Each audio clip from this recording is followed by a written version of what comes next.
My name is Tongai Mazorodze, and I'm going to make a presentation on the roles and responsibility of a registered nurse. First of all, I'm going to explain what is meant by nurse. Nurse is someone who provides care and treatment to people. He can also act as an advocate or can also give counseling to people.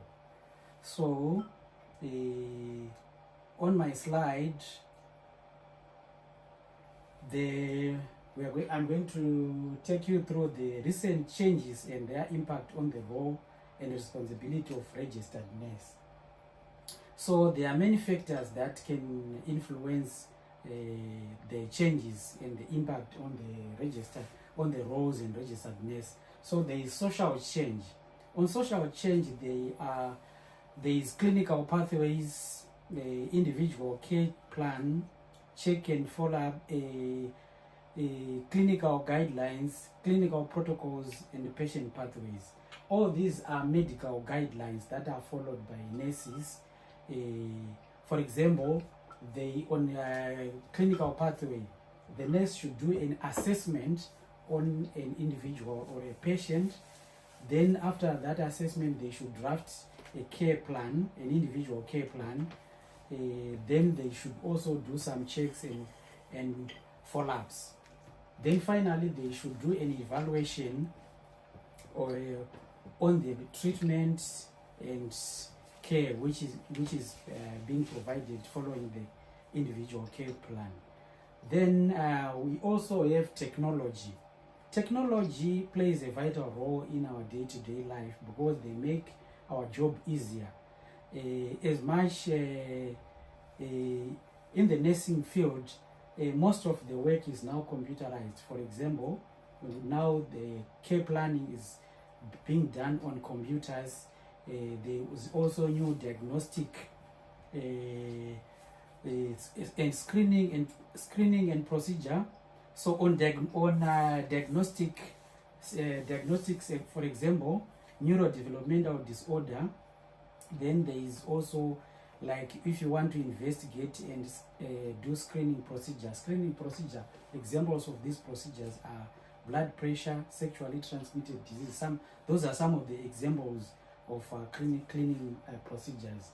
So all these falls under the category of technology. So nurses, they also need to be kept updated or go for training in order for them to be able to use computers and also to be trained on how to put care planning in computers. Also to use the diagnostic new equipment which are brought in place in technological advancement. So they need to be taught on how to use all those things. Then we move on to organizational reforms and policy. So there are new roles that are created within the nursing organization, like the nurses can be part of the MDT, the multidisciplinary team. They can also examine the patient, they do some treatment, and also discharging a patient. They can also do radiograph interpretation and prescribing medication. Especially the district nurses are given the powers to do the prescription, to give prescription to the patients. So nurses are now, like, in terms of seniority and skills, they can be given some of the powers that the doctors can do, thereby making them more accountable than before. Then we have political changes, which has an impact on the roles of nurses. In 1990, NHS and Community Care Act was put in place. Then the Patient Care Charter, the new NHS Modern Dispensable NHS Improvement Plan 2024, NHS and Social Care 2012. All these are in favor of a patient. So meaning the nurse has more responsibility and is also more accountable meaning they should be open, honest, and trustworthy in whatever they do. Then we have got economic factors, economical changes. The tight budget which is put in place by the government also puts the nurses on a tight corner, meaning they have a restricted expenditure, thereby affecting their pay and scales, and contracts. Their pay and contracts.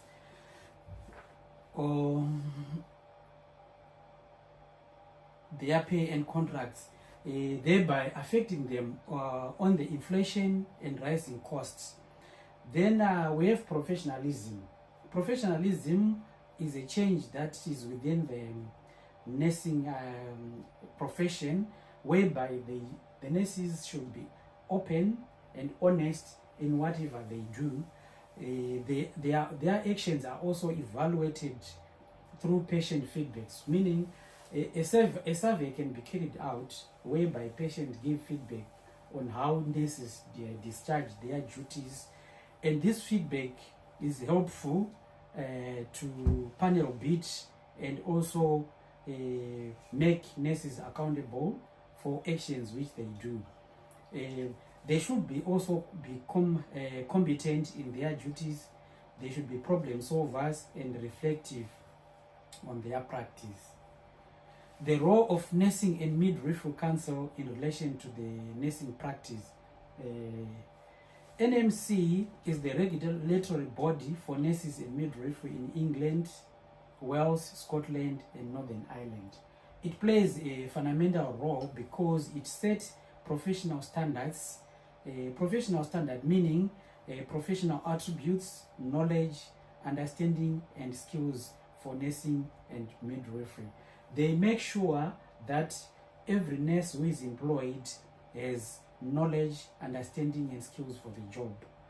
It also publishes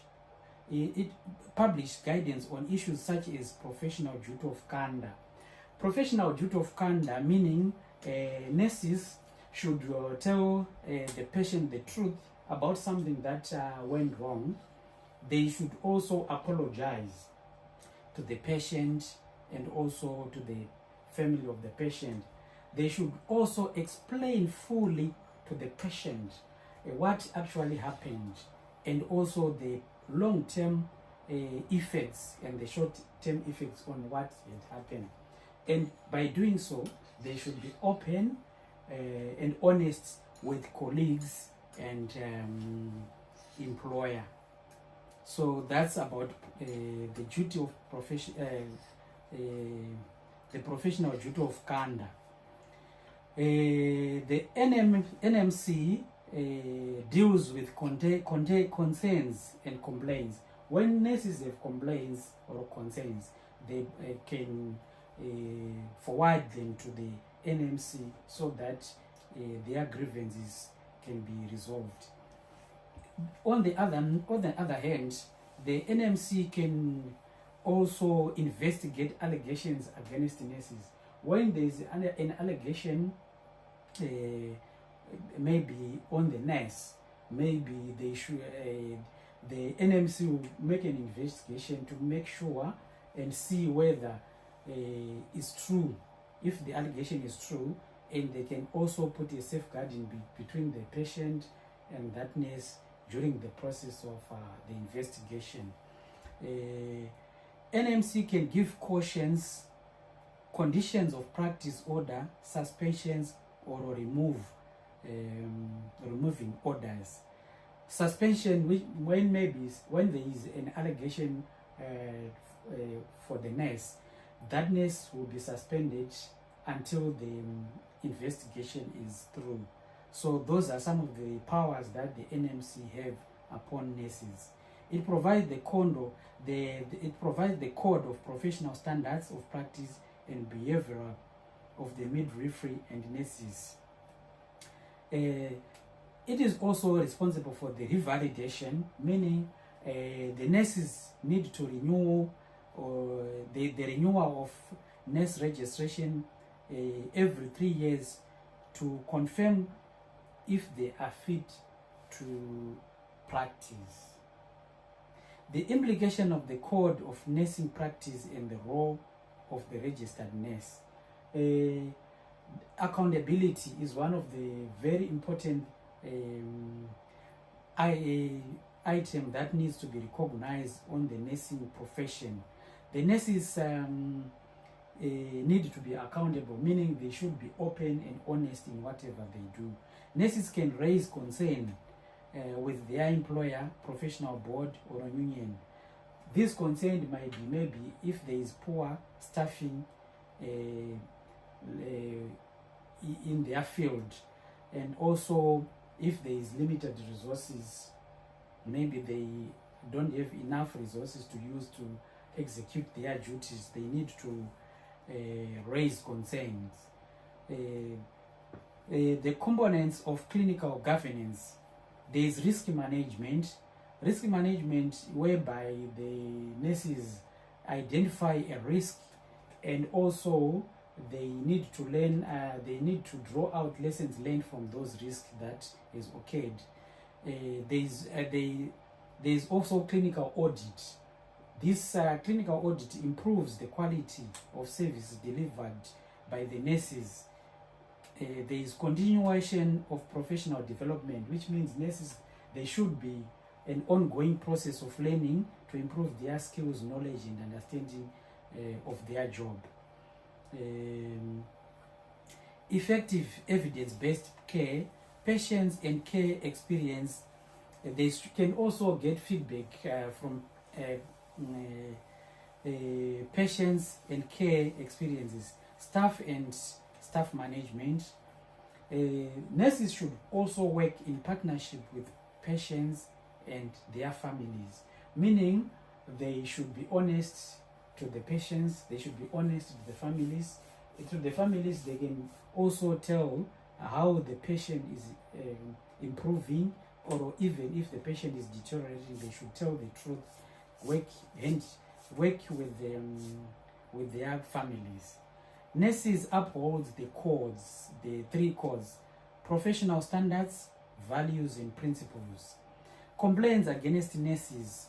The code is there to maybe help on the complaints against nurses if there is misconduct, maybe behavior or a bad practice within the nursing, lack of competence.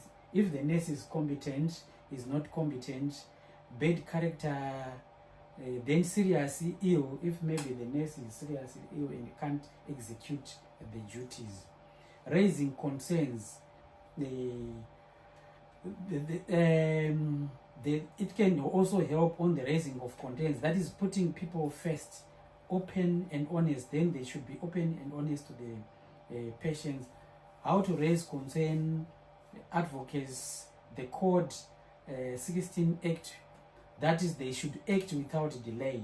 Then and the section 17, raise concern immediately, which means if there is a concern, it should be done at that particular moment without delay.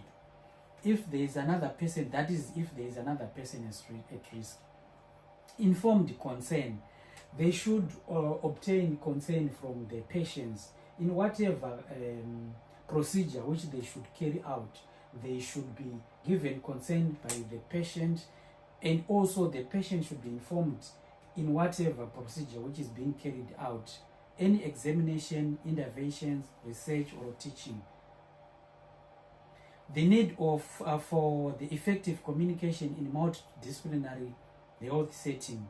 The multidisciplinary team is a team made up of doctors, nurses, psychologists, ward managers, and healthcare workers to plan and meet physical, social, and psychological needs of their patients. This group of people plays a fundamental role on the care planning of an individual.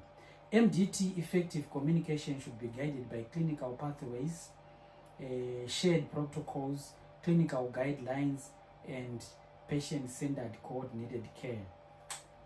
Good communication respects ideas of others, which means during the MDT presentation, the team members should be able to respect the ideas being brought by other parties on the planning of the care plan of an individual. They should be non-judgmental, never be aggressive. So whenever we are making a discussion, you try by all means to be professional and less aggressive to each other, focusing on one goal of making a care plan for an individual. They should also speak out openly and honest. They should be compassionate, dignity, and awareness. Trust in healthcare is important for the disclosure of information. So, whenever we are taking our responsibility or delivering our duties, we should make sure that there is trust within the healthcare. It is important since we will be able to have all the information. The patient will be able to disclose the information to the nurse, since there will be trust between that person. The effectiveness of multidisciplinary approach in healthcare setting. The treatment and care plan is designed by more than one opinion, meaning the care plan is designed by a team of members. Maybe a psychologist will make an input, a nurse will make an input, the doctors will make an input, then the health cares as well. So the care plan will try to meet the needs of an individual. Clinical practice guidelines can be put into practice. So the clinical guidelines, those are the guidelines that are supposed to be followed when making when a multidisciplinary team is making a plan for an individual. There are supposed to be some guidelines to be followed.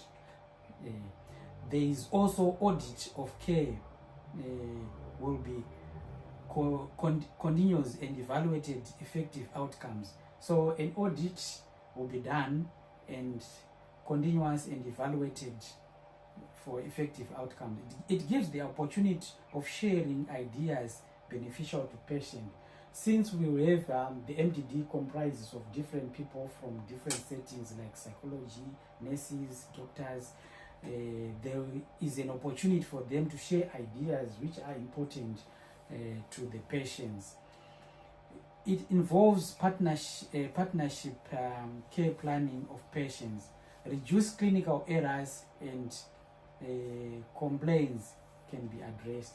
So since there will be more of one person designing a care plan, errors will be minimum, in the sense that one person can see that someone is making an error on the part of making a care plan.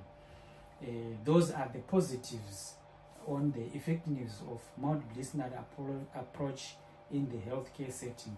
Then we've got some limitations, whereby maybe because of the number of people in the multidisciplinary team, there might be poor communication, which might cause confusion and clashes during the process of making care plans and all.